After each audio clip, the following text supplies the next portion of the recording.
जो अपने राज्य में हर जगह नहीं हो रहा। हम लोग सौभाग्यशाली हैं कि इस मोतिहारी के क्षेत्र में कार्यक्रम और तीसरा कार्यक्रम है, और ये कार्यक्रम की शुरुआत बिहार में पिपरा विधानसभा से हो रहा है। इसमें मेरी कोई भूमिका नहीं है, आपके विधायक जी की भूमिका है, जो लगे और सबसे पहले अपने क्षेत्र में इस काम को लाए। ये ONGC ये जो गैस बनाने वाली कंपनी 1वीं से 5वीं तक के बच्चे इस रूप में हम आप भी रहे होंगे, तो याद करिए जब हम पढ़ते थे, आप पढ़ते थे,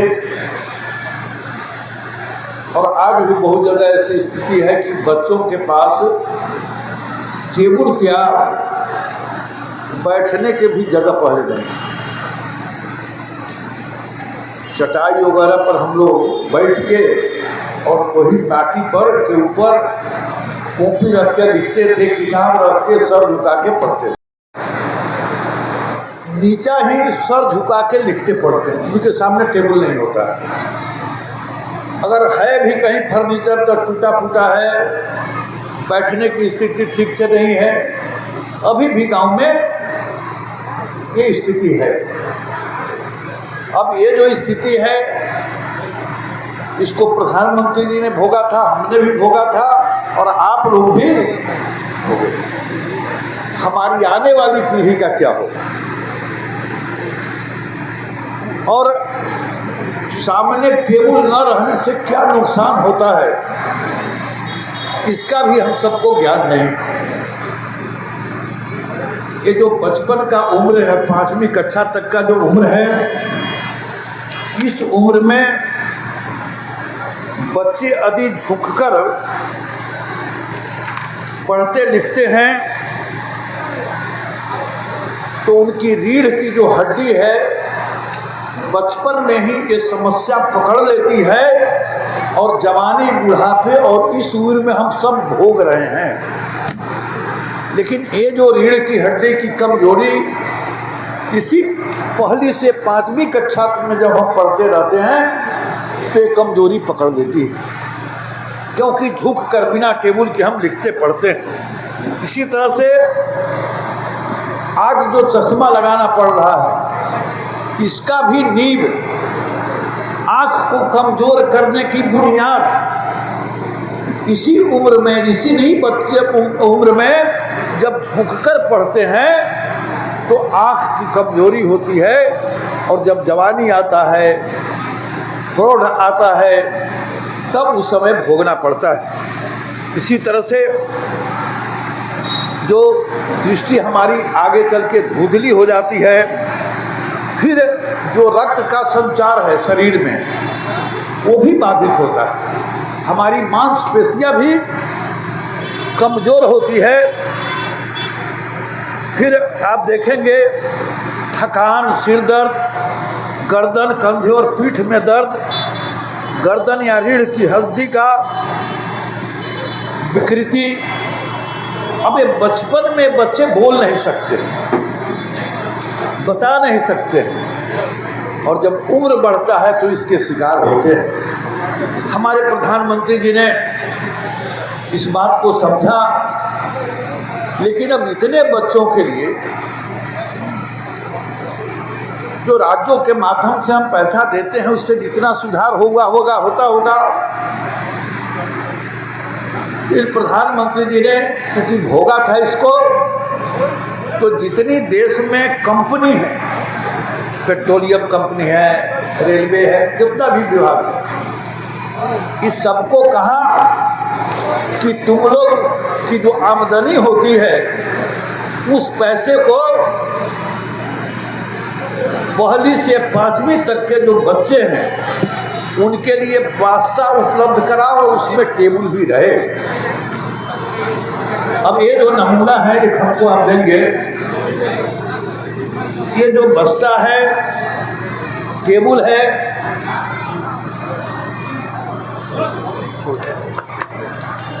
ये है कि बच्चे का ही बस्ता है, इसमें किताब रखना है, सबके ध्यान में आ जाए। इसमें पुस्तक रख या पीठ में लटकाया जा सकता है।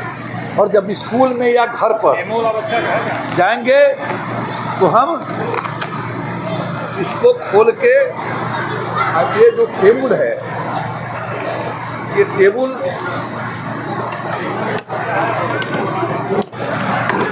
हम ही रखेंगे, ऐसे ही बस्ता रहेगा और इस पर पढ़ेंगे। अब इसका जो वितरण होगा, ये 925 बच्चे आए हुए आर्ट स्कूल के। हम इसको यहाँ नहीं बांट सकते, हम 5 बच्चे को देंगे। और जितने हमारे शिक्षक हैं, शिक्षा विभाग के अधिकारी हैं, अपने स्कूल के बच्चों का इसमें संख्या भी है। जैसे जीपीएस जमीरा 92, जीएमएस परसौनी स्कूल 103, इसके मुताबिक शिक्षक ले जाएंगे और अपने स्कूल में बच्चों को सिखाएंगे भी, देंगे भी, और गार्जियन भी समझ ले, क्योंकि इसका उपयोग सिर्फ न स्कूल में करना है बल्कि बच्चे घर में भी पढ़े। तो हम देखते हैं कि सोफा पर बैठ गए, पलंग पर बैठ गया, झुक के पढ़ रहे हैं। कि निश्चित रूप से इसका परिणाम भुगतना पड़ता है। रीढ़ की हड्डी या आँख की रोशनी और मांसपेशियां घर में भी पढ़ने पर हम करें। तो मोटे तौर पर इसी दृष्टि से इस कार्यक्रम का आयोजन हम ONGC को निश्चित रूप से बधाई देंगे कि उसने हमारे क्षेत्र में, बिहार में शुरुआत की है। उसके अधिक कोई अधिकारी तो आज यहाँ नहीं होंगे, क्योंकि पहला दिन जब शुरू किए थे तो थे, उनको मैं आज एक बधाई देना चाहता हूँ। ये जो व्यवस्था है, जो बड़े बड़े स्कूल है, प्राइवेट स्कूल है, उसमें हम नहीं दे रहे। प्राइवेट स्कूल में पैसे वाले लोग हैं, लेकिन ये जो हमारा प्राथमिक विद्यालय है, जिसमें गांव के कॉमन बच्चे पढ़ते हैं, उनके गार्जियन के पास बहुत पैसे नहीं हैं। प्राइवेट में पैसे वाले के बच्चे जाते हैं, तो हमारा ये अभियान, हमारे क्षेत्र में 2 लाख से ज़्यादा बच्चे हैं। आप ही के ब्लॉक में हमको लगता है 18-20 हज़ार बच्चे, पहली से 5वीं तक। तो हमको 2 साल लगेगा। अभी हम 25,000 थैला ऐसा मंगाए हैं, और 2 साल 1.5 साल के अंदर अभी श्याम बाबू जी जैसे विधायक रहें तो हर बच्चा को हम पहुँचाने का काम ये करेंगे। क्योंकि विधायक ही वो औजार है जिसके माध्यम से हम कुछ कर सकते हैं। यदि श्याम बाबू जी ना लगते तो इतना बड़ा हम कार्यक्रम भी नहीं कर सकते। और मुझे गौरव है इस बात को कहने में कि अधिकतर हम देखते हैं कि सरकारी अधिकारी या मुखिया जी लोग विधायक से तो बहुत परेशान रहते हैं। शिक्षक लोग भी, हेडमास्टर लोग भी, अंचल ब्लॉक के हाकिम लोग भी। लेकिन पहला विधानसभा है पिपरा, जहाँ से कोई पंचायती हमारे पास नहीं आता है कि मुखिया जी परेशान है तो सरकारी कर्मचारी परेशान। और इसलिए यहाँ एक काम सबसे पहले हो रहा है। मोदी जी की सरकार आने के बाद बदलाव जरूर आपको दिखाई देता है। हमारा जो प्रधानमंत्री का नारा था, आज भी है कि सबका साथ सबका विकास। अब 11 वर्षों से हम इसी संस्कृति में जी रहे हैं। 11 वर्ष के पहले हमारी जो संस्कृति थी, वो संस्कृति थी कि हमारा विकास और हमारे परिवार का विकास, हम इस संस्कृति में जी रहे थे। एक बदलाव हुआ है कि अब सबका साथ सबका विकास, और उसका परिणाम यह है कि यहाँ जो बच्चे पढ़ बैठे इस उम्र में हम सब रहे होंगे। और इस उम्र की घटना याद करिए आप कि माँ अंधेरे में खाना बनाती थी, लकड़ी जलाती थी, धुआं निकलता था, और हम आप भी बचपन में माँ के गोद में जाने के लिए घुसुकते घुसुकते चूल्हा के नज़दीक पहुँचते थे। लकड़ी जलाने से धुआं निकलता था, माँ अपने आंचल से अपनी आँख के आंसू पोंछती थी, और हम आप जाते थे तो हमें भी आंसू माँ अपनी आंखों से पूछती थी। अब इसका नतीजा ये था कि बचपन में ही बच्चे के स्वास्थ्य पर भी खराब असर पड़ता था और हिंदुस्तान की महिलाएं में बीमारी का औसत दुनिया में सबसे ज़्यादा थे, सबसे ज़्यादा महिला बीमार होती थी। लेकिन गरीब का बेटा जब देश का प्रधानमंत्री बना, मैं तो एमपी बहुत पहले बन गया, तो मेरे गांव में 5 परिवार में गैस कनेक्शन था। पिपरा वगैरह में भी 2-4-5 जो कूपन हमसे लेते थे, 2-4-5 घर में गैस का कनेक्शन होता था। और आज सबका विकास, गरीब का बेटा जिसने बचपन में भोगा था, 11 करोड़ माताओं के आंख के आंसू को पोंछने का काम किया और घर घर में गैस का कनेक्शन। अंधेरे में खाना बनाना, ढिबरी जलाकर पढ़ना, यही गरीब का बेटा जिसका जीवन गांव गलियारों में बीता था, खेत खलिहान के पेड़ पर बीता था, चाय की दुकान से रेलवे के प्लेटफार्म पर बीता था।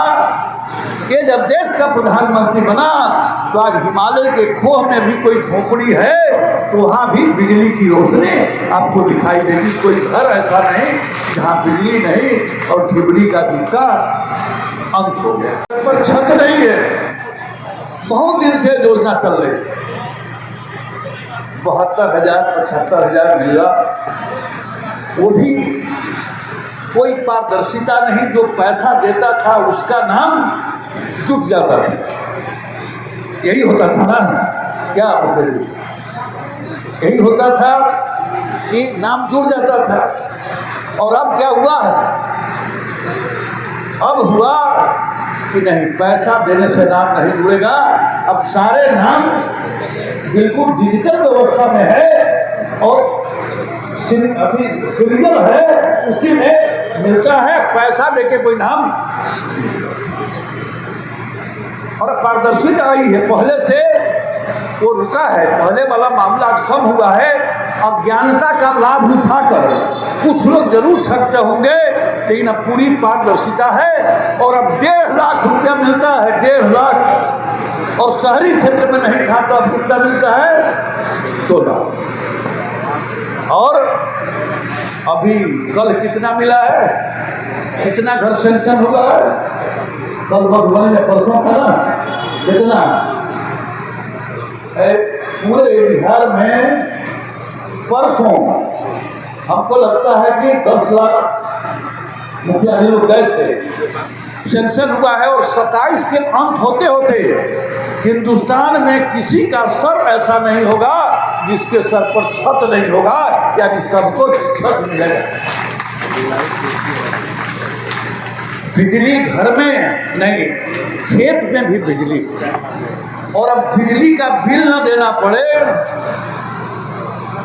बिजली का बिल बहुत आता है, बहुत परेशानी। इससे भी मोदी जी ने मुक्ति कराने का काम शुरू किया है, थोड़ा समय लगेगा। सोलर, ये भी शुरू हो गया होगा, जानकारी दीजिएगा, क्या पता है कुछ? सोलर लगाने की योजना आई है जिससे बिजली का बिल नहीं देना पड़े। सोलर लगना शुरू हुआ है, तो जो सोलर वाला अभियान प्रधानमंत्री जी ने जो चलाया है ये बढ़ेगा, तो बिजली के बिल से भी हमें मुक्ति मिलेगी।